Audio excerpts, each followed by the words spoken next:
Capítulo 1. La variación en estado doméstico. Causas de variabilidad.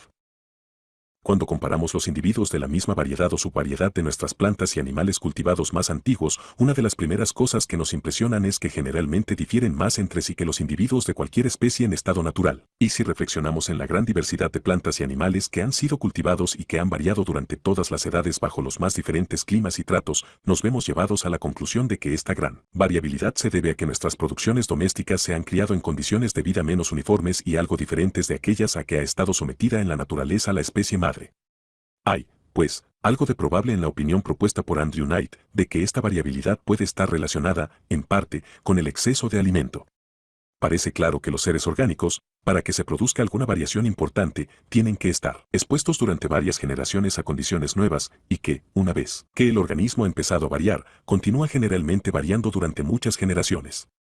No se ha registrado un solo caso de un organismo variable que haya cesado de variar sometido a cultivo. Las plantas cultivadas más antiguas, tales como el trigo, producen todavía nuevas variedades. Los animales domésticos más antiguos son capaces de modificación y perfeccionamiento rápidos.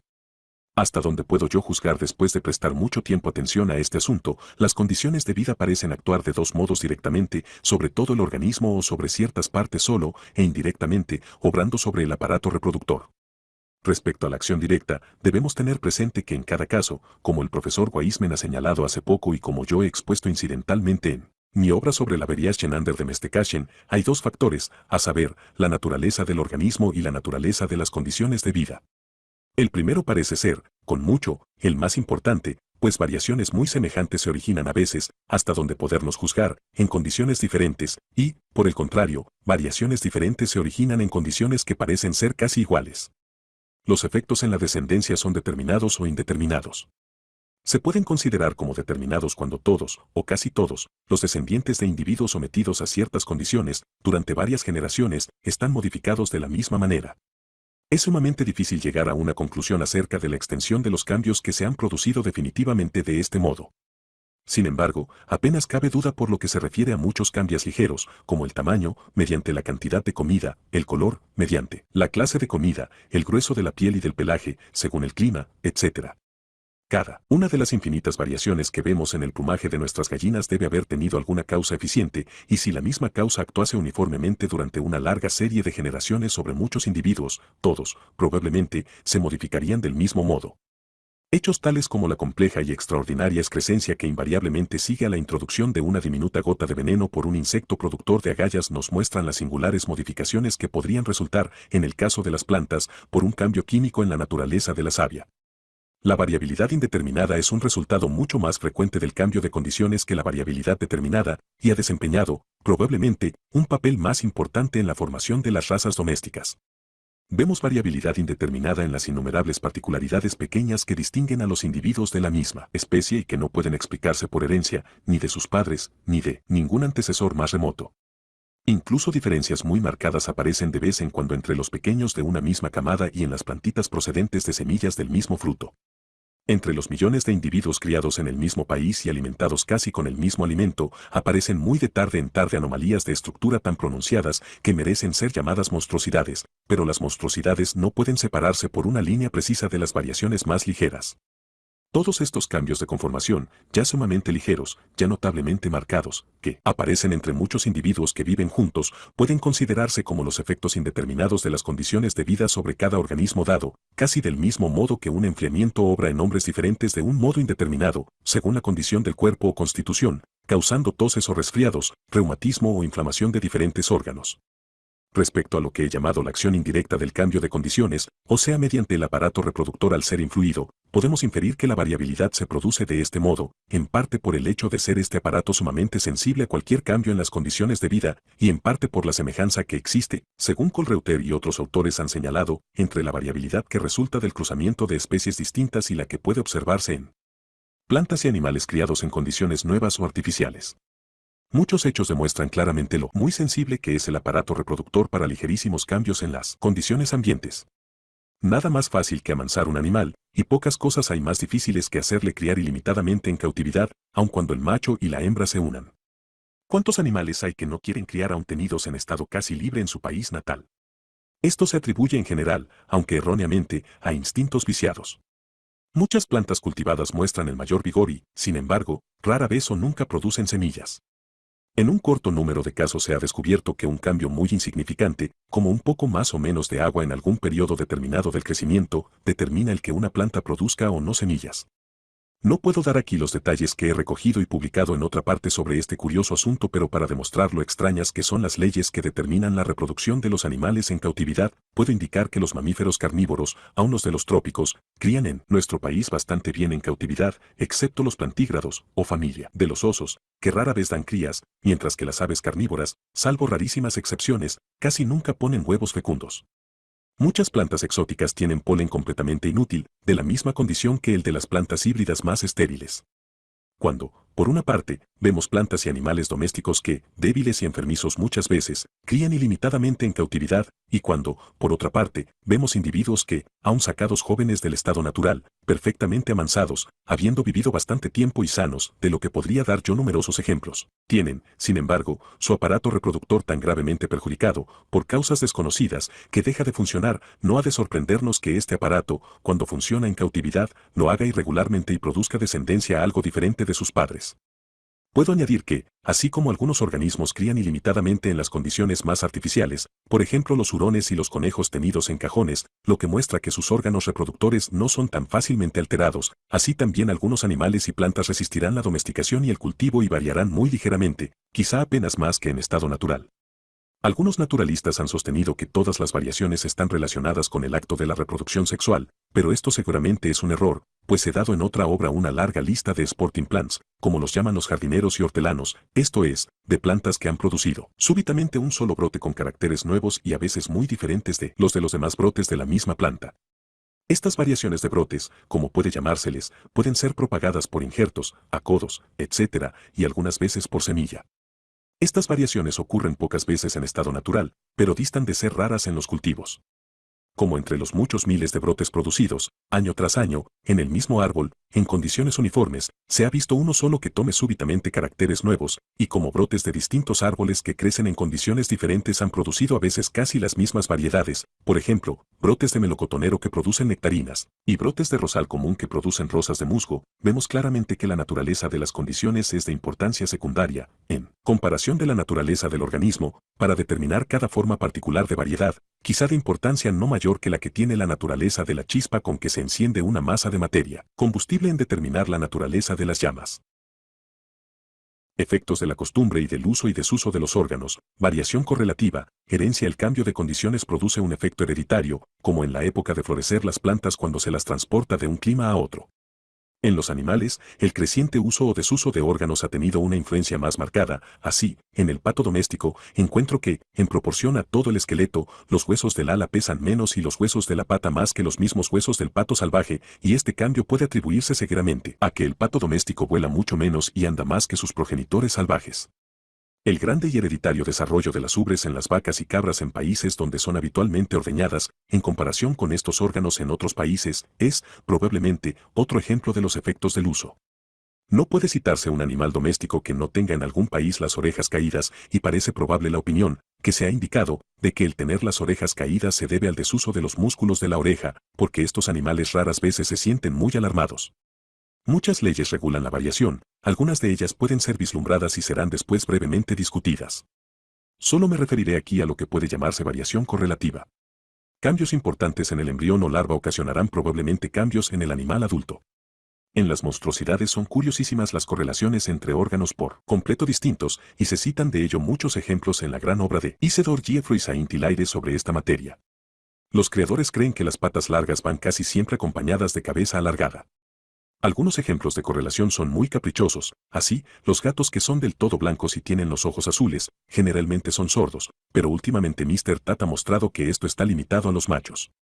El color y particularidades de constitución van juntos, de lo que podrían citarse muchos casos notables en animales y plantas. De los hechos reunidos por Huizinga resulta que a las ovejas y cerdos blancos les dañan ciertas plantas, de lo que se salvan los individuos de color oscuro. El profesor Wyman me ha comunicado recientemente un buen ejemplo de este hecho, Preguntando a algunos labradores de Virginia por qué era que todos sus cerdos eran negros, le informaron que los cerdos comieron paint root, lacnantes, que tiñó sus huesos de color de rosa e hizo caer las pezuñas de todas las variedades, menos las de la negra, y uno de los crackers, colonos usurpadores de Virginia, añadió, elegimos para la cría los individuos negros de una carnada, pues solo ellos tienen probabilidades de vida. Los perros de poco pelo tienen los dientes imperfectos, los animales de pelo largo y vasto son propensos a tener, según se afirma, largos cuernos, las palomas calzadas tienen piel entre sus dedos externos, las palomas con pico corto tienen pies pequeños, y las de pico largo, pies grandes. Por lo tanto, si se continúa seleccionando y haciendo aumentar de este modo cualquier particularidad, casi con seguridad se modificarán involuntariamente otras partes de la estructura, debido a las misteriosas leyes de correlación. Los resultados de las diversas leyes, ignoradas o obscuramente conocidas, de variación son infinitamente complejos y variados. Vale bien la pena el estudiar cuidadosamente los diversos tratados de algunas de nuestras plantas cultivadas de antiguo, como el jacinto, la patata, hasta la dalia, etc., y es verdaderamente sorprendente observar el sinfín de puntos de estructura y de constitución en que las variedades y subvariedades difieren ligeramente unas de otras. Toda la organización parece haberse vuelto plástica y se desvía ligeramente de la del tipo progenitor. Toda variación que no es hereditaria carece de importancia para nosotros. Pero es infinito el número y diversidad de variaciones de estructura hereditarias, tanto de pequeña como de considerable importancia fisiológica. El tratado, en 2 grandes volúmenes, del Dr. Prosper Lucas es el más completo y el mejor sobre este asunto. Ningún criador duda de lo enérgica, que es la tendencia a la herencia, que lo semejante produce lo semejante es su creencia fundamental, solamente autores teóricos han suscitado dudas sobre este principio. Cuando una anomalía cualquiera de estructura aparece con frecuencia y la vemos en el padre y en el hijo, no podemos afirmar que esta desviación no pueda ser debida a una misma causa que haya actuado sobre ambos, pero cuando entre individuos evidentemente sometidos a las mismas condiciones alguna rarísima anomalía, debida a alguna extraordinaria combinación de circunstancias, aparece en el padre, por ejemplo, una vez entre varios millones de individuos, y reaparece en el hijo, la simple doctrina de las probabilidades casi nos obliga a atribuir a la herencia su reaparición. Todo el mundo tiene que haber oído hablar de casos de albinismo, de piel con púas, de cuerpo cubierto de pelo, etc., que aparecen en varios miembros de la misma familia. Si las variaciones de estructura raras y extrañas se heredan realmente, puede admitirse sin reserva que las variaciones más comunes y menos extrañas son heredables. Quizá el modo justo de ver todo este asunto sería considerar la herencia de todo carácter, cualquiera que sea, como regla, y la no herencia, como excepción. Las leyes que rigen la herencia son, en su mayor parte, desconocidas. Nadie puede decir por qué la misma articularidad en diferentes individuos de la misma especie o en diferentes especies es unas veces heredada y otras no, porque muchas veces el niño, en ciertos caracteres, vuelve a su abuelo o abuela o un antepasado más remoto, porque muchas veces una particularidad es transmitida de un sexo a los 2 sexos, o a un sexo solamente, y en este caso, más comúnmente, aunque no siempre, al mismo sexo. Es un hecho de cierta importancia para nosotros el que particularidades que aparecen en los machos de las castas domésticas con frecuencia se transmiten a los machos exclusivamente o en grado mucho mayor. Una regla mucho más importante, a la que yo espero se dará crédito, es que, cualquiera que sea el periodo de la vida en que aparece por vez primera alguna peculiaridad, ésta tiende a reaparecer en la descendencia a la misma edad, aunque, a veces, un poco antes. En muchos casos, esto no puede ser de otra manera, así, las particularidades hereditarias en los cuernos del ganado vacuno solamente podían aparecer en la descendencia cerca del término del desarrollo, de particularidades en el gusano de la seda se sabe que aparecen en la fase correspondiente de oruga o de capullo. Pero las enfermedades hereditarias y algunos otros hechos me hacen creer que la regla tiene una gran extensión, y que, aun cuando no exista ninguna razón manifiesta para que una particularidad haya de aparecer a una edad determinada, no obstante, tiende a aparecer en la descendencia en el mismo periodo en que apareció por vez primera en el antecesor. Creo que esta regla es de suma importancia para explicar las leyes de la embriología. Estas advertencias están, naturalmente, limitadas a la primera aparición de la particularidad y no a la causa primera que puede haber obrado sobre los óvulos o sobre el elemento masculino, del mismo modo que la mayor longitud de los cuernos en los hijos de una vaca de cuernos cortos con un toro de cuernos largos, aunque aparece en un periodo avanzado de la vida, se debe evidentemente al elemento masculino. Habiendo aludido a la cuestión de la reversión, debo referirme a una afirmación hecha frecuentemente por los naturalistas, o sea, que las variedades domésticas, cuando pasan de nuevo al estado salvaje, vuelven gradual, pero invariablemente, a los caracteres de su tronco primitivo. De aquí se ha arguido que no pueden sacarse deducciones de las razas domésticas para las especies en estado natural. En vano me he esforzado en descubrir con qué hechos decisivos se ha formulado tan frecuente y tan osadamente la afirmación anterior. Sería muy difícil probar su verdad. Podemos con seguridad sacar la conclusión de que muchísimas de las variedades domésticas más marcadas no podrían quizá vivir en estado salvaje. En muchos casos no conocemos cuál fue el tronco primitivo, y, así, no podríamos decir si había ocurrido o no reversión casi perfecta. Sería necesario, para evitar los efectos del cruzamiento, que una sola variedad únicamente se hubiese vuelto silvestre en su nueva patria. Sin embargo, como nuestras variedades ciertamente revierten a veces, en algunos de sus caracteres, a formas precursoras, no me parece improbable que, si lográsemos naturalizar, o se cultivasen durante muchas generaciones, las varias razas, por ejemplo, de la col, en suelo muy pobre, en cual caso, sin embargo, algún efecto se habría de atribuir a la acción determinada del suelo pobre, volverían en gran parte, o hasta completamente, al primitivo tronco salvaje. Que tuviese o no buen éxito el experimento no es de gran importancia para nuestra argumentación, pues, por el experimento mismo, las condiciones de vida han cambiado. Si pudiese demostrarse que las variedades domésticas manifiestan una enérgica tendencia a la reversión, esto es, a perder los caracteres adquiridos cuando se las mantiene en las mismas condiciones y en grupo considerable, de modo que el cruzamiento libre pueda contrarrestar, mezclándolas entre sí, cualesquiera ligeras desviaciones de su estructura, en este caso, convengo en que de las variedades domésticas no podríamos sacar deducción alguna por lo que toca a las especies. Pero no hay ni una sombra de prueba en favor de esta opinión, el afirmar que no podríamos criar, por un número ilimitado de generaciones, nuestros caballos de tiro y de carrera, ganado vacuno de astas largas y de astas cortas, aves de corral de diferentes castas y plantas comestibles, sería contrario a toda experiencia. Caracteres de las variedades domésticas, dificultad de la distinción entre variedades y especies, origen de las variedades domésticas a partir de una o de varias especies cuando consideramos las variedades hereditarias o razas de las plantas y animales domésticos, y las comparamos con especies muy afines, vemos generalmente en cada raza doméstica, como antes se hizo observar, menos uniformidad de caracteres que en las especies verdaderas. Las razas domésticas tienen con frecuencia un carácter algo monstruoso, con lo cual quiero decir que, aunque difieren entre sí y de las otras especies del mismo género en diferentes puntos poco importantes, con frecuencia difieren en sumo grado en alguna parte cuando se comparan entre sí, y más aún cuando se comparan con la especie en estado natural, de que son más afines. Con estas excepciones, y con la de la perfecta fecundidad de las variedades cuando se cruzan, asunto para discutido más adelante, las razas domésticas de la misma especie difieren entre sí del mismo modo que las especies muy afines del mismo género en estado natural, pero las diferencias, en la mayor parte de los casos, son en grado menor. Esto ha de admitirse como cierto, pues las razas domésticas de muchos animales y plantas han sido clasificadas por varias autoridades competentes como descendientes de especies primitivamente distintas y por otras autoridades competentes como simples variedades.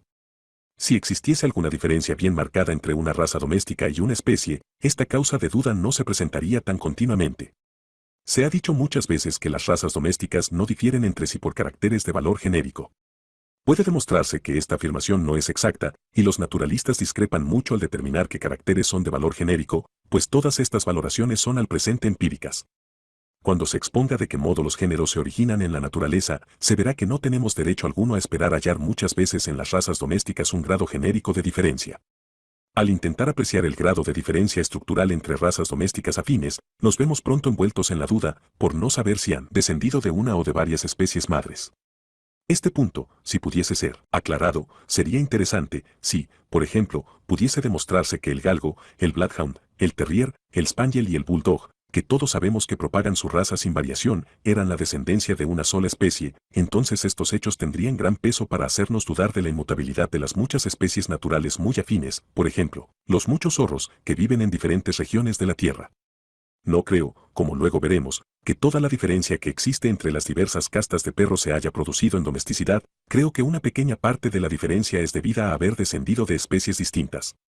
En el caso de razas muy marcadas de algunas otras especies domésticas hay la presunción, o hasta pruebas poderosas, de que todas descienden de un solo tronco salvaje.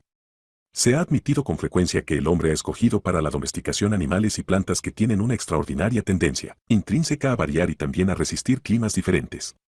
No discuto que estas condiciones han añadido mucho al valor de la mayor parte de nuestras producciones domésticas, pero, como pudo un salvaje, cuando domesticó por vez primera un animal, conocer si éste variaría en las generaciones sucesivas y si soportaría o no otros climas? La poca variabilidad del asno y el ganso, la poca resistencia del reno para el calor o del camello común para el frío, han impedido su domesticación. No puedo dudar que si otros animales y plantas, en igual número que nuestras producciones domésticas y pertenecientes a clases y regiones igualmente diversas, fuesen tomados del estado natural y se pudiese hacerles criar en domesticidad en un número igual de generaciones, Variarían, por término medio, tanto como han variado las especies madres de las producciones domésticas hoy existentes. En el caso de la mayor parte de las plantas y animales domésticos de antiguo, no es posible llegar a una conclusión precisa acerca de si han descendido de una o varias especies salvajes. El argumento con que cuentan principalmente los que creen en el origen múltiple de nuestros animales domésticos es que en los tiempos más antiguos, en los monumentos de Egipto y en las habitaciones lacustres de Suiza encontramos gran diversidad de razas y que muchas de estas razas antiguas se parecen mucho, o hasta son idénticas, a las que existen todavía. Pero esto hace solo retroceder la historia de la civilización y demuestra que los animales fueron domesticados en tiempo mucho más antiguo de lo que hasta ahora se ha supuesto. Los habitantes de los lagos de Suiza cultivaron diversas clases de trigo y de cebada, el guisante, la adormidera para aceite y el lino, y poseyeron diversos animales domesticados. También mantuvieron comercio con otras naciones. Todo esto muestra claramente, como ha señalado Gir, que en esta remota edad habían progresado considerablemente en civilización, y esto significa además un prolongado periodo previo de civilización menos adelantada, durante el cual los animales domésticos tenidos en diferentes regiones por diferentes tribus pudieron haber variado y dado origen a diferentes razas. Desde el descubrimiento de los objetos de sílex en las formaciones superficiales de muchas partes de la Tierra, todos los geólogos creen que el hombre salvaje existió en un periodo enormemente remoto, y sabemos que hoy día apenas hay una tribu tan salvaje que no tenga domesticado, por lo menos, el perro. El origen de la mayor parte de nuestros animales domésticos probablemente quedará siempre dudoso. Pero puedo decir que, considerando los perros domésticos de todo el mundo, después de una laboriosa recopilación de todos los datos conocidos, he llegado a la conclusión de que han sido mansadas varias especies salvajes de cánidos, y que su sangre, mezclada en algunos casos, corre por las venas de nuestras razas domésticas. Por lo que se refiere a las ovejas y cabras no puedo formar opinión decidida. Por los datos que me ha comunicado Mr. Blaise sobre las costumbres, voz, constitución y estructura del ganado vacuno indio de joroba, es casi cierto que descendió de diferente rama primitiva que nuestro ganado vacuno europeo, y algunas autoridades competentes creen que este último ha tenido 2 o 3 progenitores salvajes, merezcan o no el nombre de especies. Esta conclusión, lo mismo que la distinción específica entre el ganado vacuno común y el de joroba, puede realmente considerarse como demostrada por las admirables investigaciones del profesor Rutimeyer. Respecto a los caballos, por razones que no puedo dar aquí, me inclino, con dudas, a creer, en oposición a diversos autores, que todas las razas pertenecen a la misma especie. Habiendo tenido vivas casi todas las razas inglesas de gallinas, habiéndolas criado y cruzado y examinado sus esqueletos, me parece casi seguro que todas son descendientes de la gallina salvaje de la India, Gales banquiva, y esta es la conclusión de Mr. Blaise y de otros que han estudiado esta ave en la India. Respecto a los patos y conejos, algunas de cuyas razas difieren mucho entre sí, son claras las pruebas de que descienden todas del pato y del conejo comunes salvajes.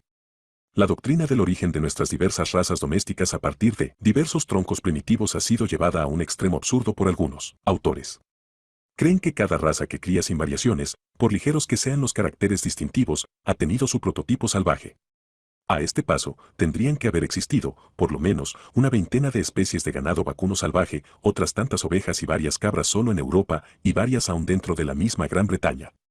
Un autor cree que en otro tiempo existieron 11 especies salvajes de ovejas peculiares de la Gran Bretaña. Si tenemos presente que la Gran Bretaña no tiene actualmente ni un mamífero peculiar, y Francia muy pocos, distintos de los de Alemania, y que de igual modo ocurre con Hungría, España, etc., y que cada uno de estos países posee varias castas peculiares de vacas, ovejas, etc., tenemos que admitir que muchas razas domésticas se han originado en Europa, pues, ¿de dónde, si no, pudieron haber descendido? Lo mismo ocurre en la India. Aún en el caso de las razas del perro doméstico del mundo entero, que admito que descienden de diversas especies salvajes, no puede dudarse que ha habido una cantidad inmensa de variaciones hereditarias, pues ¿quién creerá que animales que se pareciesen mucho al galgo italiano, al bloodhound, al bulldog, al pugdog o al spaniel blenheim, etc., tan distintos de todos los cánidos salvajes existieron alguna vez en estado natural? Con frecuencia se ha dicho vagamente que todas nuestras razas de perros han sido producidas por el cruzamiento de unas pocas especies primitivas, pero mediante cruzamiento podemos solo obtener formas intermedias en algún grado entre sus padres. Y si explicamos nuestras diversas razas domésticas por este procedimiento tenemos que admitir la existencia anterior de las formas más extremas, como el galgo italiano, el bloodhound, el bulldog, etc., en estado salvaje. Es más, se ha exagerado mucho la posibilidad de producir razas distintas por cruzamiento. Muchos casos se han registrado que muestran que una raza puede ser modificada por cruzamientos ocasionales si se ayuda mediante la elección cuidadosa de los individuos que presentan el carácter deseado, pero obtener una raza intermedia entre dos razas completamente distintas sería muy difícil. Sir J. Sebright hizo expresamente experimentos con este objeto y no tuvo buen éxito. La descendencia del primer cruzamiento entre dos razas puras es de carácter bastante uniforme, y a veces, como he observado en las palomas, uniforme por completo, y todo parece bastante sencillo, pero cuando estos mestizos se cruzan entre sí durante varias generaciones, apenas dos de ellos son iguales, y entonces la dificultad de la labor se hace patente. Razas de la paloma doméstica. Sus diferencias y origen. Creyendo que es siempre mejor estudiar algún grupo especial, después de deliberar, he elegido las palomas domésticas. He tenido todas las razas que pude comprar o conseguir y he sido muy amablemente favorecido con pieles de diversas regiones del mundo, especialmente de la India, por el honorable W. Elliot, y de Persia, por el honorable Semurray. Se han publicado muchos tratados en diferentes lenguas sobre palomas, y algunos de ellos son importantísimos, por ser de considerable antigüedad. Me he relacionado con diferentes aficionados eminentes y he sido admitido en 2 clubs colombófilos de Londres. La diversidad de las razas es una cosa asombrosa. Compárense la paloma carriero mensajera inglesa y la volteadora o tumbler de cara corta, y véase la portentosa diferencia en sus picos, que imponen las diferencias correspondientes en los cráneos. La carrier, especialmente el macho, es también notable por el prodigioso desarrollo, en la cabeza, de las carúnculas nasales, a lo que acompañan párpados muy extendidos, orificios externos de la nariz muy grandes y una gran abertura de boca. La volteadora de cara corta tiene un pico cuyo perfil es casi como el de un pinzón, y la volteadora común tiene una costumbre particular hereditaria de volar a gran altura, en bandada compacta, y dar volteretas en el aire. La paloma errante es un ave de gran tamaño, con pico largo y sólido y pies grandes. Algunas de las subrazas de errant tienen el cuello muy largo, otras, alas y cola muy largas, otras, cosa rara, cola corta. La paloma barba es afín de la mensajera inglesa, pero, en vez del pico largo, tiene un pico cortísimo y ancho. La buchona inglesa tiene el cuerpo, las alas y las patas muy largos, y su buche, enormemente desarrollado, que la paloma se enorgullece de hinchar, puede muy bien producir asombro y hasta risa. La paloma turbit tiene un pico corto y cónico, con una fila de plumas vuelta debajo del pecho, y tiene la costumbre de distender ligeramente la parte superior del esófago. La capuchina tiene detrás del cuello las plumas tan vueltas que forman una capucha, y, relativamente a su tamaño, tiene largas las plumas de las alas y de la cola. La Trumpeter y la Laffer, como sus nombres expresan, emiten un arrullo muy diferente del de las otras razas. La colipavo tiene 30 o hasta 40 plumas rectrices, en vez de 12 o 14, número normal en todos los miembros de la gran familia de las palomas. Estas plumas se mantienen extendidas y el animal las lleva tan levantadas que en los ejemplares buenos la cabeza y la cola se tocan, la glándula oleosa está casi atrofiada. Podrían especificarse otras varias castas menos diferentes. En los esqueletos de las diversas razas, el desarrollo de los huesos de la cara difiere enormemente en longitud, anchura y curvatura. La forma, lo mismo que el ancho y largo de las ramas de la mandíbula inferior, varía de un modo muy notable. Las vértebras caudales y sacras varían en número, lo mismo ocurre con las costillas, que varían también en su anchura relativa y en la presencia de apófisis. El tamaño y forma de los orificios del esternón es sumamente variable, lo es también el grado de divergencia y el tamaño relativo de las 2 ramas del hueso furcular. La anchura relativa de la abertura de la boca, la longitud relativa de los párpados, de los orificios nasales, de la lengua, no siempre en correlación rigurosa de la longitud del pico, el tamaño del buche y de la parte superior del esófago, el desarrollo o atrofia de la glándula oleosa, el número de las remiges primarias y de las rectrices, la longitud del ala, en relación con la de la cola y con la del cuerpo. La longitud relativa de la pata y del pie, el número de escudetes en los dedos, el desarrollo de la piel entre los dedos, son todos puntos de conformación variables. Varía el periodo en que adquieren el plumaje perfecto, como también el estado de la pelusa de que están vestidos los polluelos al salir del huevo. La forma y tamaño de los huevos varía. La manera de volar y, en algunas razas, la voz y el carácter difieren notablemente. Por último, en ciertas razas, los machos y hembras han llegado a diferir entre sí ligeramente. En junto, podrían escogerse, por lo menos, una veintena de palomas que, si se enseñaran a un ornitólogo y se le dijese que eran aves salvajes, las clasificaría seguramente como especies bien definidas. Más aún, no creo que ningún ornitólogo, en este caso, incluyese la carriero mensajera inglesa, la tumbler o volteadora de cara corta, la errant, la barb, la buchona inglesa y la colipavo en el mismo género, muy especialmente por cuanto podrían serle presentadas en cada una de estas razas varias subrazas cuyos caracteres se heredan sin variación, o especies, como él las llamaría. Con ser grandes como lo son las diferencias entre las razas de palomas, estoy plenamente convencido de que la opinión común de los naturalistas es justa, o sea que todas descienden de la paloma silvestre, Columba livia, incluyendo en esta denominación diversas razas geográficas o subespecies que difieren entre sí en puntos muy insignificantes. Como varias de las razones que me han conducido a esta creencia son aplicables, en algún grado, a otros casos, las expondré aquí brevemente. Si las diferentes razas no son variedades y no han procedido de la paloma silvestre, tienen que haber descendido, por lo menos, de 7 u 8 troncos primitivos, pues es imposible obtener las actuales razas domésticas por el cruzamiento de un número menor, como, por ejemplo, podría producirse una buchona cruzando dos castas, a no ser que uno de los troncos progenitores poseyese el enorme buche característico. Los supuestos troncos primitivos deben de haber sido todos palomas de roca, esto es, que no criaban en los árboles ni tenían inclinación a posarse en ellos. Pero, aparte de Columba livia con sus subespecies geográficas, solo se conocen otras 2 o 3 especies de paloma de roca, y estas no tienen ninguno de los caracteres de las razas domésticas. Por lo tanto, los supuestos troncos primitivos, o bien tienen que existir aún en las regiones donde fueron domesticados primitivamente, siendo todavía desconocidos por los ornitólogos, y esto, teniendo en cuenta su tamaño, costumbres y caracteres, parece improbable, o bien tienen que haberse extinguido en estado salvaje. Pero aves que crían en precipicios y son buenas voladoras no son adecuadas para ser exterminadas, y la paloma silvestre, que tiene las mismas costumbres que las razas domésticas, no ha sido exterminada enteramente ni aun en algunos de los pequeños islotes británicos ni en las costas del Mediterráneo. Por consiguiente, el supuesto exterminio de tantas especies que tienen costumbres semejantes a las de la paloma silvestre parece una suposición muy temeraria.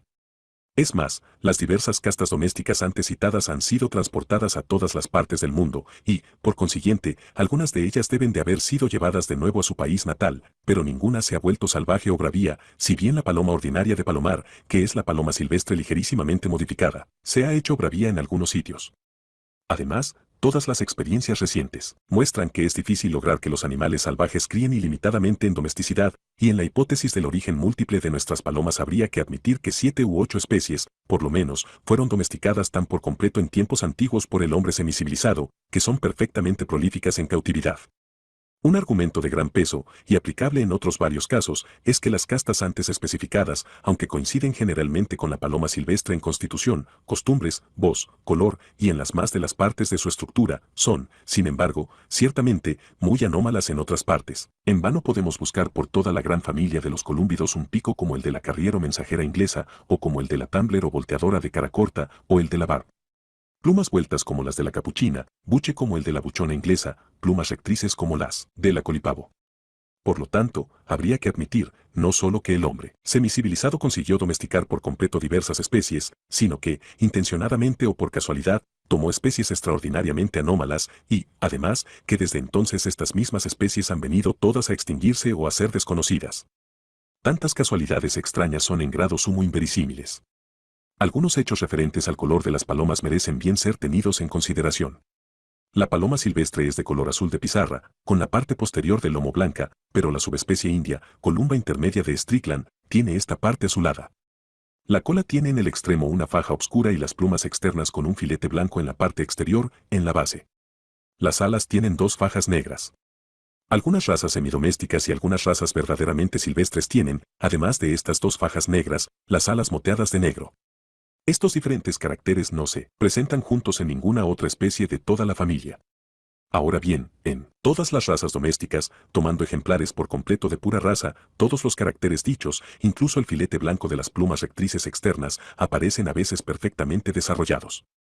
Más aún, cuando se cruzan ejemplares pertenecientes a 2 o más razas distintas, ninguna de las cuales es azul ni tiene ninguno de los caracteres arriba especificados, la descendencia mestiza propende mucho a adquirir de repente estos caracteres.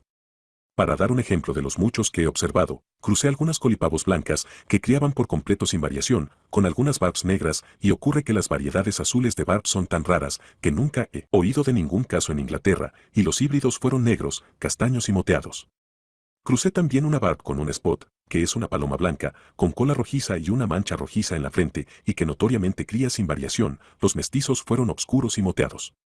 Entonces crucé uno de los mestizos colipavo barb con un mestizo spot barb, y produjeron un ave de tan hermoso color azul, con la parte posterior del lomo blanca, doble faja negra en las alas y plumas rectrices con orla blanca y faja, como cualquier paloma silvestre. Podemos comprender estos hechos mediante el principio, tan conocido, de la reversión o vuelta a los caracteres de los antepasados, si todas las castas domésticas descienden de la paloma silvestre. Pero si negamos esto tenemos que hacer una de las 2 hipótesis siguientes, sumamente inverosímiles, o bien, primera, Todas las diferentes ramas primitivas supuestas tuvieron el color y dibujos como la silvestre, aun cuando ninguna otra especie viviente tiene este color y dibujos, de modo que en cada casta separada pudo haber una tendencia a volver a los mismísimos colores y dibujos, o bien, segunda hipótesis, cada casta, aun la más pura, en el transcurso de una docena, o a lo sumo una veintena, de generaciones, ha estado cruzada con la paloma silvestre, y digo en el espacio de 12 a 20 generaciones, porque no se conoce ningún caso de descendientes cruzados que vuelvan a un antepasado de sangre extraña separado por un número mayor de generaciones. En una casta que haya sido cruzada solo una vez, la tendencia a volver a algún carácter derivada de este cruzamiento irá haciéndose naturalmente cada vez menor, pues en cada una de las generaciones sucesivas habrá menos sangre extraña. Pero cuando no ha habido cruzamiento alguno y existe en la casta una tendencia a volver a un carácter que fue perdido en alguna generación pasada, esta tendencia, a pesar de todo lo que podamos ver en contrario, puede transmitirse sin disminución durante un número indefinido de generaciones. Estos dos casos diferentes de reversión son frecuentemente confundidos por los que han escrito sobre herencia. Por último, los híbridos o mestizos que resultan entre todas las razas de palomas son perfectamente fecundos, como lo puedo afirmar por mis propias observaciones hechas de intento con las razas más diferentes. Ahora bien, apenas se ha averiguado con certeza ningún caso de híbridos de dos especies completamente distintas de animales que sean perfectamente fecundos. Algunos autores creen que la domesticidad continuada a largo tiempo elimina esta poderosa tendencia a la esterilidad. Por la historia del perro y de algunos otros animales domésticos, esta conclusión es probablemente del todo exacta si se aplica a especies muy próximas, pero extenderlo tanto hasta suponer que especies primitivamente tan diferentes como lo son ahora las mensajeras inglesas, volteadoras, buchonas inglesas y colipavos han de producir descendientes perfectamente fecundos inter se, sería en extremo temerario. Por estas diferentes razones, a saber, la imposibilidad de que el hombre haya hecho criar sin limitación en domesticidad a 7 u 8 supuestas especies desconocidas en estado salvaje, y por no haberse vuelto salvajes en ninguna parte, el presentar estas especies ciertos caracteres muy anómalos comparados con todos los otros colúmbidos, no obstante ser tan parecidas a la paloma silvestre por muchos conceptos, la reaparición accidental del color azul y de las diferentes señales negras en todas las castas, lo mismo mantenidas puras que cruzadas y, por último, el ser la descendencia mestiza, perfectamente fecunda. Por todas estas razones, tomadas juntas, podemos con seguridad llegar a la conclusión de que todas nuestras razas domésticas descienden de la paloma silvestre o columba libia, con sus subespecies geográficas. En favor de esta opinión puedo añadir, primero, que la columba libia silvestre se ha visto que es capaz de domesticación en Europa y en la India, y que coincide en costumbres y en un gran número de caracteres de estructura con todas las castas domésticas. Segundo, que, aunque una carriero mensajera inglesa y una tumbler o volteadora de cara corta difieren inmensamente en ciertos caracteres de la paloma silvestre, sin embargo, comparando las diversas subrazas de estas dos razas, especialmente las traídas de regiones distantes, podemos formar entre ellas y la paloma silvestre una serie casi perfecta. Tercero, aquellos caracteres que son principalmente distintivos de cada casta son en cada una eminentemente variables, por ejemplo, las carúnculas y la longitud del pico de la carriero mensajera inglesa, lo corto de este en la tumbler o volteadora de cara corta y el número de plumas de la cola en la colipavo, y la explicación de este hecho será clara cuando tratemos de la selección. Cuarto, las palomas han sido observadas y atendidas con el mayor cuidado y estimadas por muchos pueblos. Han estado domesticadas durante miles de años en diferentes regiones del mundo. El primer testimonio conocido de palomas pertenece a la quinta dinastía egipcia, próximamente 3000 años antes de Jesucristo, y me fue señalado por el profesor Lepsius, pero Mr. Beach me informa que las palomas aparecen en una lista de manjares de la dinastía anterior. En tiempo de los romanos, según sabemos por Plinio, se pagaban precios enormes por las palomas, es más, han llegado hasta tal punto que puede explicarse su genealogía y raza. Las palomas fueron muy apreciadas por Agbe Khan en la India el año 1600, nunca se llevaban con la corte menos de 20.000 palomas. Los monarcas de Irán y Turán le enviaron ejemplares rarísimos y, continúa el historiador de la corte, su majestad, cruzando las castas, método que nunca se había practicado antes, las ha perfeccionado asombrosamente. Hacia la misma época, los holandeses eran tan entusiastas de las palomas como lo fueron los antiguos romanos. La suma importancia de estas consideraciones para explicar la inmensa variación que han experimentado las palomas quedará igualmente clara cuando tratemos de la selección. También veremos entonces cómo es que las diferentes razas tienen con tanta frecuencia un carácter algo monstruoso. Es también una circunstancia muy favorable para la producción de razas diferentes el que el macho y la hembra pueden ser fácilmente apareados para toda la vida, y así, pueden tenerse juntas diferentes razas en el mismo palomar. He discutido el origen probable de las palomas domésticas con alguna extensión, aunque muy insuficiente, porque cuando tuve por vez primera palomas y observé las diferentes clases, viendo bien lo invariablemente que crían, encontré exactamente la misma dificultad en creer que, puesto que habían sido domesticadas, habían descendido todas de un progenitor común que la que podría tener cualquier naturalista en llegar a una conclusión semejante para las muchas especies de fringílidos o de otros grupos de aves en estado natural. Un hecho me causó mucha impresión, y es que casi todos los creadores de los diferentes animales domésticos y los cultivadores de plantas con los que he tenido trato o cuyas obras he leído están firmemente convencidos de que las diferentes castas que cada uno cuidado descienden de otras tantas especies primitivamente distintas. Preguntad, como yo he preguntado, a un renombrado criador de ganado vacuno de Hereford si su ganado no podría haber descendido del Longhorn, o ambos de un tronco común, y se os reirá con desprecio. No he encontrado nunca aficionados a palomas, gallinas, patos o conejos que no estuviesen completamente convencidos de que cada raza principal descendió de una especie distinta. Van Mons, en su tratado sobre peras y manzanas, muestra que no cree en modo alguno en que las diferentes clases, por ejemplo, el manzano Ribston Pippin o el Catlin, pudieron nunca haber procedido de semillas del mismo árbol. Podrían citarse otros innumerables ejemplos. La explicación, creo yo, es sencilla. Por el estudio continuado durante mucho tiempo están muy impresionados por las diferencias entre las diversas razas, y, aunque saben bien que cada raza varía ligeramente, pues ellos ganan sus premios seleccionando estas ligeras diferencias, sin embargo, ignoran todos los razonamientos generales y rehúsan sumar mentalmente las ligeras diferencias acumuladas durante muchas generaciones sucesivas. ¿No podrían esos naturalistas, que, sabiendo mucho menos de las leyes de la herencia de lo que saben los criadores, y no sabiendo más que lo que estos saben de los eslabones intermedios de las largas líneas genealógicas, admiten, sin embargo, que muchas especies de nuestras razas domésticas descienden de los mismos padres? ¿No podrían aprender una lección de prudencia cuando se burlan de la idea de que las especies en estado natural sean descendientes directos de otras especies? Principios de selección seguidos de antiguo y sus efectos. Consideremos ahora brevemente los grados por que se han producido las razas domésticas, tanto partiendo de una como de varias especies afines. Alguna eficacia puede atribuirse a la acción directa y determinada de las condiciones externas de vida y alguna a las costumbres, pero sería un temerario quien explicase por estos agentes las diferencias entre un caballo de carro y uno de carreras, un galgo y un bloodhound, una paloma mensajera inglesa y una volteadora de cara corta. Uno de los rasgos característicos de las razas domésticas es que vemos en ellas adaptaciones, no ciertamente para el propio bien del animal o planta, sino para el uso y capricho del hombre. Algunas variaciones útiles al hombre, probablemente, se han originado de repente o de un salto. Muchos naturalistas, por ejemplo, creen que el cardo de cardar, con sus garfios, que no pueden ser igualados por ningún artificio mecánico, no es más que una variedad del Dipsacus silvestre, y este cambio puede haberse originado bruscamente en una plantita. Así ha ocurrido, probablemente, con el perro Tenspit, y se sabe que así ha ocurrido en el caso de la oveja Ancón. Pero si comparamos el caballo de carro y el de carreras, el dromedario y el camello, las diferentes castas de ovejas adecuadas tanto para tierras cultivadas como para pastos de montañas, con la lana en una casta, útil para un caso, y en la otra, útil para el otro. Cuando comparamos las muchas razas de perros, cada una útil al hombre de diferente modo. Cuando comparamos el gallo de pelea, tan pertinaz en la lucha, con otras castas tan poco pendencieras, con las ponedoras perpetuas. Everlasting Lars, que nunca quieren empollar, y con la bantam, tan pequeña y elegante, cuando comparamos la multitud de razas de plantas agrícolas, culinarias, de huerta y de jardín, utilísimas al hombre en las diferentes estaciones y para diferentes fines, o tan hermosas a sus ojos, tenemos, creo yo, que ver algo más que simple variabilidad. No podemos suponer que todas las castas se produjeron de repente tan perfectas y tan útiles como ahora las vemos. Realmente, en muchos casos sabemos que no ha sido esta su historia.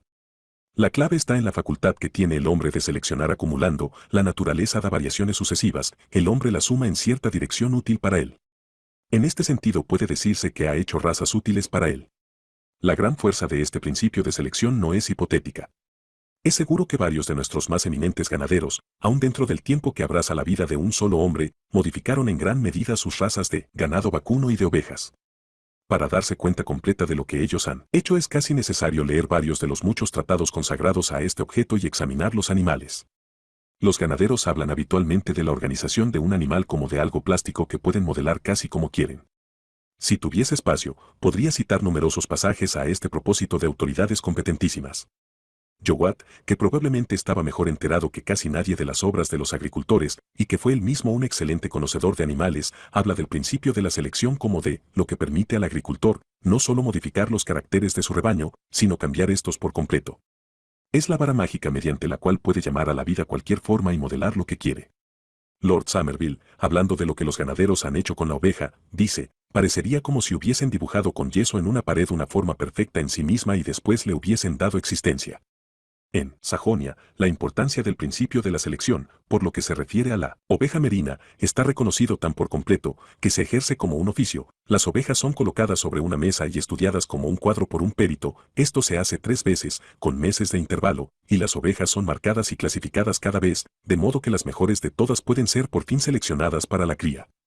Lo que los criadores ingleses han hecho positivamente está probado por los precios enormes pagados por animales con buena genealogía, y estos han sido exportados a casi todas las regiones del mundo. Generalmente, el perfeccionamiento no se debe, en modo alguno, al cruce de diferentes razas. Todos los mejores criadores son muy opuestos a esta práctica, excepto, a veces, entre subrazas muy afines, y cuando se ha hecho un cruzamiento, una rigurosísima selección es aún mucho más indispensable que en los casos ordinarios. Si la selección consistiese simplemente en separar alguna variedad muy distinta y hacer cría de ella, el principio estaría tan claro que apenas sería digno de mención, pero su importancia consiste en el gran efecto producido por la acumulación, en una dirección, durante generaciones sucesivas, de diferencias absolutamente inapreciables para una vista no educada, diferencias que yo, por ejemplo, intenté inútilmente apreciar.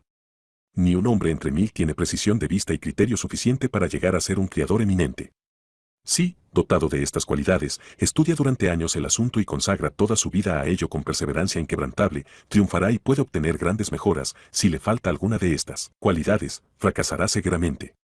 Pocos creerían fácilmente en la natural capacidad y años que se requieren para llegar a ser no más que un hábil criador de palomas.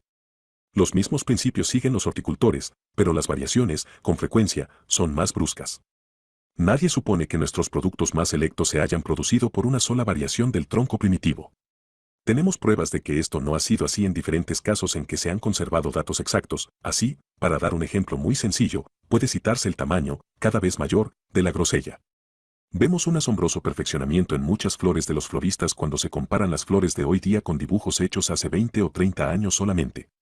Una vez que una raza de plantas está bastante bien establecida, los productores de semillas no cogen las plantas mejores, sino que, simplemente, pasan por sus semilleros y arrancan los roux, como llaman ellos a las plantas que se apartan del tipo conveniente. En animales también se sigue, de hecho, esta clase de selección, pues casi nadie es tan descuidado que saque cría de sus animales peores. Por lo que se refiere a las plantas hay otro modo de observar el efecto acumulado de la selección, que es comparando, en el jardín, la diversidad de flores en las diferentes variedades de las mismas especies, en la huerta, la diversidad de hojas, cápsulas, tubérculos o cualquier otra parte, si se aprecia en relación con la de las flores de las mismas variedades, y en el huerto, la diversidad de frutos de la misma especie en comparación con la de las hojas y flores del mismo grupo de variedades.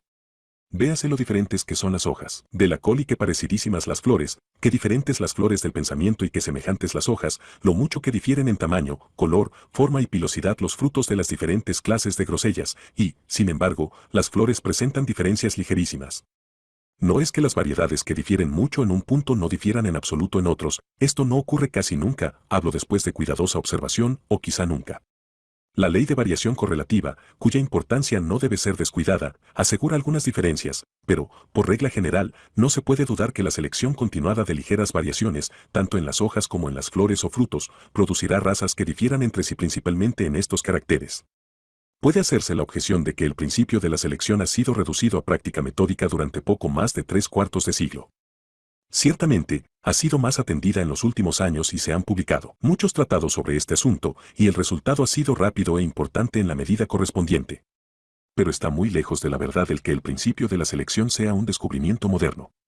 Podría dar yo referencias de obras de gran antigüedad en las que se reconoce toda la importancia de este principio.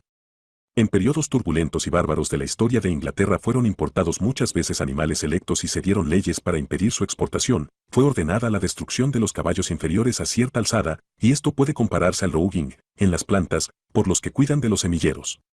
El principio de la selección lo encuentro dado claramente en una antigua enciclopedia china. Algunos de los escritores clásicos romanos dieron reglas explícitas. Por pasajes del Génesis es evidente que en aquel tiempo antiquísimo se prestó atención al color de los animales domésticos.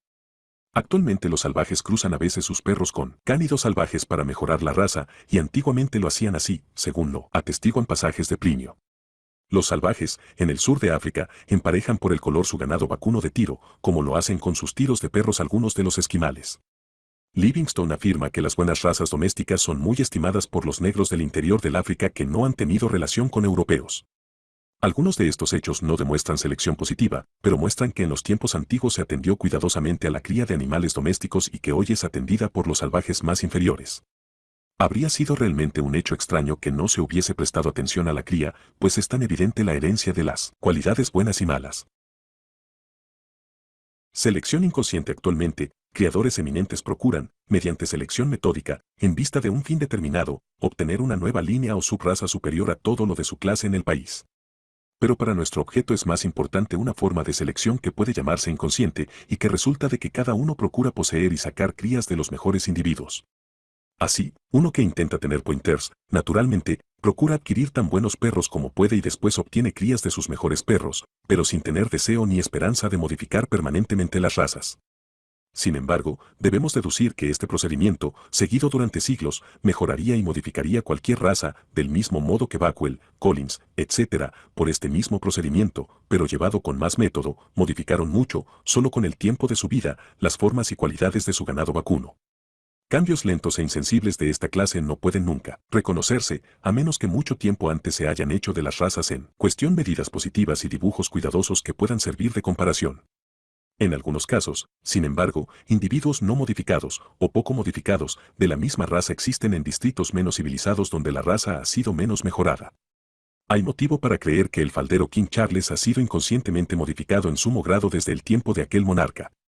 Algunas autoridades competentísimas están convencidas de que el perro setter desciende directamente del Spaniel y probablemente ha sido lentamente modificado a partir de este. Es sabido que el pointer inglés ha cambiado mucho en el último siglo, y en este caso el cambio se ha efectuado, según se cree, mediante cruzamiento con el Foxhound, pero lo que nos interesa es que el cambio se ha efectuado inconsciente y gradualmente, y, sin embargo, es tan positivo que, aunque el antiguo pointer español vino seguramente de España, Mr. Bouro, según me ha informado, no ha visto ningún perro indígena en España semejante a nuestro pointer. Mediante un sencillo procedimiento de selección y un amaestramiento cuidadoso, los caballos de carrera ingleses han llegado a aventajar en velocidad y tamaño a los progenitores árabes, hasta el punto de que estos últimos, en el reglamento para las carreras de Goodwood, están favorecidos en los pesos que llevan.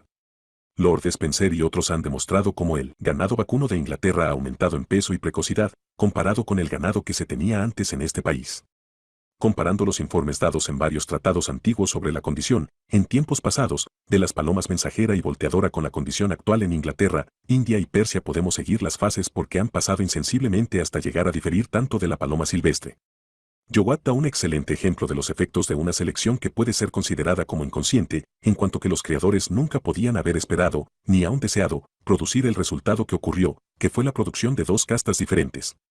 Los dos rebaños de ovejas de Leicester, de Mr. Buckley y Mr. Bruges, según Mr. Jowett hace observar, han venido criando, sin mezcla, a partir del tronco primitivo, de Mr. Bakewell, durante más de 50 años. No existe ni sospecha, absolutamente en nadie enterado de este asunto, de que el dueño de ninguna de las dos castas se haya apartado ni una sola vez de la sangre pura del rebaño de Mr. Bakewell, y, sin embargo, la diferencia entre las ovejas propiedad de aquellos dos señores es tan grande, que tienen el aspecto de ser variedades completamente diferentes. Aunque existan salvajes tan bárbaros que no piensen nunca en el carácter hereditario de la descendencia de sus animales domésticos, no obstante, cualquier animal particularmente útil a ellos para un objeto especial tiene que ser cuidadosamente conservado en tiempo de hambre u otros accidentes a los que tan expuestos se hallan los salvajes, y estos animales escogidos dejarían de este modo más descendencia que los de clase inferior, de modo que en este caso se iría produciendo una especie de selección inconsciente. Vemos el valor atribuido a los animales aún por los salvajes de la Tierra del Fuego, cuando matan y devoran sus mujeres viejas en tiempos de escasez, como de menos valor que sus perros. En las plantas, este mismo proceso gradual de perfeccionamiento, mediante la conservación accidental de los mejores individuos, sean o no lo bastante diferentes para ser clasificados por su primera apariencia como variedades distintas, y se hayan o no mezclado entre sí por cruzamiento dos o más especies o razas, se puede claramente reconocer en el aumento de tamaño y belleza que vemos actualmente en las variedades pensamientos, rosas, geranios de jardín, dalias y otras plantas cuando las comparamos con las variedades antiguas o con sus troncos primitivos. Nadie esperaría siquiera obtener un pensamiento o dalia de primera calidad de una planta silvestre. Nadie esperaría obtener una pera de agua de primera calidad de la semilla de un peral silvestre, aun cuando lo podría conseguir de una pobre plantita, creciendo silvestre, si había provenido de un árbol de cultivo. La pera, aunque cultivada en la época clásica, por la descripción de Plinio, parece haber sido un fruto de calidad muy inferior. En las obras de horticultura he visto manifestada gran sorpresa por la prodigiosa habilidad de los horticultores al haber producido tan espléndidos resultados de materiales tan pobres, pero al arte ha sido sencillo y, por lo que se refiere al resultado final, se ha seguido casi inconscientemente. Ha consistido en cultivar siempre la variedad más renombrada, sembrando sus semillas, y cuando por casualidad apareció una variedad ligeramente mejor, en seleccionar esta, y así progresivamente. Pero los horticultores de la época clásica que cultivaron las mejores peras que pudieron procurarse, jamás pensaron en los espléndidos frutos que comeríamos nosotros, aun cuando, en algún pequeño grado, debemos nuestros excelentes frutos a haber ellos naturalmente escogido y conservado las mejores variedades que pudieron donde quiera encontrar. Muchas modificaciones acumuladas así, lenta e inconscientemente, explican, a mi parecer, el hecho bien conocido de que en cierto número de casos no podamos reconocer y, por consiguiente, no conozcamos el tronco primitivo silvestre de las plantas cultivadas desde más antiguo en nuestros jardines y huertas. Si el mejorar o modificar la mayor parte de nuestras plantas hasta su tipo actual de utilidad, para el hombre ha exigido cientos y miles de años, podemos comprender cómo es que, ni Australia, ni el Cabo de Buena Esperanza, ni ninguna otra región poblada por hombres por completo sin civilizar nos haya aportado ni una sola planta digna de cultivo. No es que estos países, tan ricos en especies, no posean, por una extraña casualidad, los troncos primitivos de muchas plantas útiles, sino que las plantas indígenas no han sido mejoradas mediante selección continuada hasta llegar a un tipo de perfección comparable con el adquirido por las plantas en países de antiguos civilizados. Por lo que se refiere a los animales domésticos pertenecientes a hombres no civilizados, no ha de pasar inadvertido que estos animales, casi siempre, han de luchar por su propia comida, a lo menos durante ciertas temporadas. Y en dos países de condiciones muy diferentes, individuos de la misma especie, que tienen constitución y estructura ligeramente diferente muchas veces, medrarán más en un país que en otro, y así, por un proceso de selección natural, como se explicará después más completamente, pudieron formarse dos subrazas. Esto quizá explica, en parte, por qué las variedades que poseen los salvajes, como han hecho observar varios autores, tienen más del carácter de las especies verdaderas que las variedades tenidas en los países civilizados. Según la idea expuesta aquí del importante papel que ha representado la selección hecha por el hombre, resulta enseguida evidente porque nuestras razas domésticas muestran en su conformación y sus costumbres adaptación a las necesidades o caprichos del hombre. Podemos, creo yo, comprender además el carácter frecuentemente anormal de nuestras razas domésticas e igualmente que sus diferencias sean tan grandes en los caracteres exteriores y relativamente tan pequeñas en partes u órganos internos. El hombre apenas puede seleccionar o solo puede hacerlo con mucha dificultad alguna variación de conformación, excepto las que son exteriormente visibles, y realmente rara vez se preocupa por lo que es interno. No puede nunca actuar mediante selección, excepto con variaciones que en algún grado le da la naturaleza. Nadie pensaría siquiera en obtener una paloma colipavo hasta que vio una paloma con la cola desarrollada en algún pequeño grado de un modo extraño, o una buchona hasta que vio una paloma con un buche de tamaño algo extraordinario, y cuanto más anormal y extraordinario fue un carácter al aparecer por vez primera, tanto más fácilmente hubo de atraer la atención.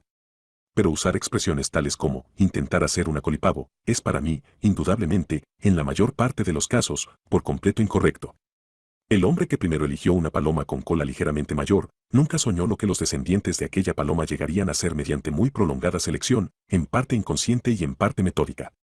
Quizá el progenitor de todas las colipavos tuvo solamente 14 plumas rectrices algo separadas, como el actual colipavo de Java o como individuos de otras diferentes razas, en las cuales se han contado hasta 17 plumas rectrices. Quizá la primera paloma buchona no hinchó su buche, mucho más que la paloma turbit hincha la parte superior de su esófago, costumbre que es despreciada por todos los criadores, porque no es uno de los puntos característicos de la casta.